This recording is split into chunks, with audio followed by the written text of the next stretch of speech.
आज के मौजूदा गर्मा गर्मी में तमाम सियासी जमातें तारीख़ को भुला रही हैं और एक मंसूबाबंद तरीक़े से तारीख़ को मस्ख़ करके पेश कर रहे हैं। सच्चाई ये है कि 500 साल तक मुसलमान वहाँ पर उस मस्जिद में नमाज़ें अदा की और जब जीबी पंत वज़ीर आला या मुख्यमंत्री थे उस ज़माने में रात के अंधेरे में वहाँ पर मूर्तियाँ रखी गई। तो क़ानून ये कहता है 145 CRPC कि अगर मैं किसी के घर में जाए कब्ज़ा कर लिया तो आप उसको बंद करके निकाल देते। वो नहीं किया जीबी पंत ने। फिर वहाँ एक उस ज़माने में एक डिस्ट्रिक्ट मजिस्ट्रेट होते थे, उनका नाम था नायर साहब ने मस्जिद को बंद कर दिया, मुसलमानों को आने से रोक दिया और फिर वही नायर साहब 1950s में जनसंघ के MP बने लोकसभा में। फिर ये सिलसिला चलता गया, मुसलमान तो महरूम हो गए इबादत से। 1986 में उस ज़माने में बग़ैर मुसलमानों को सुने एक 26 पेज का ऑर्डर कोर्ट ने दे दिया। उस ज़माने में कंप्यूटर नहीं था, 5-6 मिनट की सुनवाई में 26 पेज का ऑर्डर दे दिए। तो यानी पहले से टाइपशुदा ऑर्डर था। और जज साहब अपनी किताब में लिख रहे कि मैं ये फैसला इसलिए दिया क्योंकि मेरे को ऊपर से इशारा हुआ। और इशारा क्या हुआ, जज साहब अपनी किताब में लिख रहे कि मेरे घर की दीवार पर और कोर्ट की दीवार पर मैंने 2 दिन तक एक काले बंदर को बैठते हुए देखा। तो बूटा सिंह मस्जिद शिलान्यास कर दिए। फिर 6 दिसंबर को जो डिमोलिशन हुआ उसमें बीजेपी के पूरे लीडर, संघ परिवार के पूरे लीडर सुप्रीम कोर्ट को जाकर ये वादा किए कि हम बाबरी मस्जिद को हाथ नहीं लगाएंगे। वो डिमोलिशन हो गया। अब तक सुप्रीम कोर्ट वो कंटेम्प्ट पिटिशन हियर नहीं किया। फिर सुप्रीम कोर्ट में टाइटल सूट का जजमेंट आया और टाइटल सूट के जजमेंट में सुप्रीम कोर्ट ने कहा कि फेथ की बुनियाद पर हम वहाँ पर मंदिर के जो डिमांड कर उनको देंगे। तो हम मुसलमानों का झगड़ा जो ये था, ये टाइटल का झगड़ा था। हम वहाँ नहीं गए थे कि हमारे को यहाँ नहीं तो 5 एकड़ वहाँ दे दो। 5 एकड़ के लिए नहीं गए थे हम। तो ये फेथ की बुनियाद पर जब फैसला आया तो मैंने उस वक्त भी कहा, आज भी कह रहा हूँ कि वो जजमेंट के बाद ही बीजेपी और संघ परिवार के हौसले बहुत बुलंद हो गए। और मैंने जिस खदशे का इज़हार किया था वो आज बदबख्ती से सच साबित हो रहा है। आज आप देख रहे हैं कि कई पुराने इश्यूज खुल रहे हैं। तो जैसा कि सुनिए, सुप्रीम कोर्ट का एक साबिका रिटायर्ड चीफ जस्टिस ने अंग्रेजी में कहा था कि supreme court is supreme but not infallible.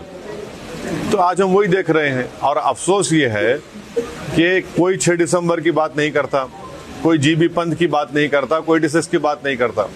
और जब आप इन तमाम सियासी जमातों से पूछेंगे क्यों नहीं बात करते, तो बोलते अरे भूल जाओ ना भाई तुम लोग। मैं इन लोगों से पूछ रहा हूँ, तुम्हारी बाप की मौत को भूल सकते क्या तुम तुम्हारी माँ की मौत को भूल सकते क्या? आप एक सिस्टमेटिक तरीके से इस मस्जिद को छीन लिए और कई इश्यूज पैदा हो गए। अब एक सिटिंग चीफ मिनिस्टर महाराष्ट्र का बोल रहा है कि हाजी मलंग दरगाह को मैं तब्दील कर दूंगा। सुनेरी मस्जिद दिल्ली का क्या किस्सा है बताइए आप। तो ये सब चीज़ें, ऊपर से मोदी ये चाहते हैं कि इससे मेजॉरिटी कम्युनिटी का वोट कंसोलिडेट हो जाए उनके लिए। और दूसरा उनका मकसद ये है कि भारत के मुसलमानों को उनकी हैसियत और उनका मुकाम दिखाना। वो तो बीजेपी तय कर चुकी है कि मार्जिनलाइज करना, पॉलिटिक्स से मुसलमान को मार्जिनलाइज कर चुके हैं। ऊपर से जो दूसरे पार्टीज हैं जो अपने आप को सेक्युलर बोलते हैं, उन्होंने ये बोल रहे हैं कि हम हर ट्यूसडे को सूरजकांड पाठ और हनुमान चालीसा गवर्नमेंट स्कूल में पढ़ाएंगे। क्यों पढ़ाएंगे? गवर्नमेंट स्कूल तो गवर्नमेंट का है। गवर्नमेंट में पढ़ने वाले बच्चे हर मजहब के मानने वाले थे, कोई मानता भी नहीं खुदा को।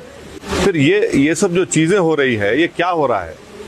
इससे ये कोई सॉफ्ट हिंदुत्व नहीं है, ये एक्चुअल हिंदुत्व है। और फिर आज आप देख रहे कि सेंट्रल गवर्नमेंट ये बोल दिए कि 22 तारीख को आधे दिन की छुट्टी दे रहे।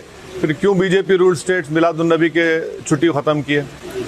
एक दस्तूरी ओहदे पर एक शख्स फायज है, उन्होंने फ्राइडे के दिन लंच ब्रेक कम कर दिए। आज NCLT बोल रहा है कि 22 तारीख के दिन आधे दिन छुट्टी दे रहे। तो ये क्या हो रहा है? ये आप इस मुल्क का कोई मजहब नहीं है, ये मुल्क का कोई मजहब नहीं है। ये मुल्क हर मजहब को मानता नहीं, खुदा को नहीं मानता। आप ये बीजेपी क्या कर रही है फिर?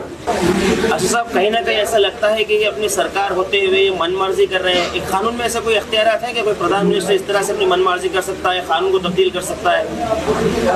नहीं, अब चल रही है ना, अब चल रही है। नहीं, एज पर दी लॉ की अगर हम बात करें, कानून में देखिए सच्चाई ये है कि जब पार्लियामेंट का इफ्तिताह हुआ था तो प्राइम मिनिस्टर को नहीं करना चाहिए था, स्पीकर को करना चाहिए था, क्योंकि स्पीकर कस्टोडियन होता है। मगर प्राइम मिनिस्टर ऐसा है ना, हर चीज में वही दिखना चाहते। फिर इनॉग्रेशन भी उन्होंने कर लिए, स्पीकर साहब नहीं थे, अब ये भी वही करने वाले हैं।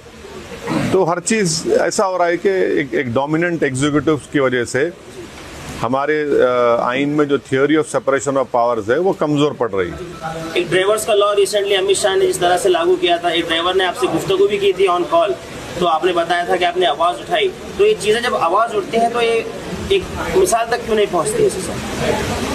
ऐसा है ना, अब तो आवाज़ उठाने वाले भी नहीं रह गए। तो चलिए, अब कम से कम आवाज़ तो उठ रही है, तनकीद तो हो रही है। और वो जो कानून पास किया गया था, फौजदारी के 3 नए कानून बनाए गए, उसमें जो एक्सीडेंट में जो लोग की मौत हो जाती उनको जुर्माना और सज़ा बढ़ा देना, मैंने पार्लियामेंट में कहा था कि ये क्रिमिनल जूरिस्प्रूडेंस के ख़िलाफ़ है ये, मगर इन्होंने कर दिया। बल्कि वो पूरे क़ानून का इतना गलत इस्तेमाल होगा, आप देखना मुसलमान दलितों पर, कि हर एक पर उस क़ानून को इस्तेमाल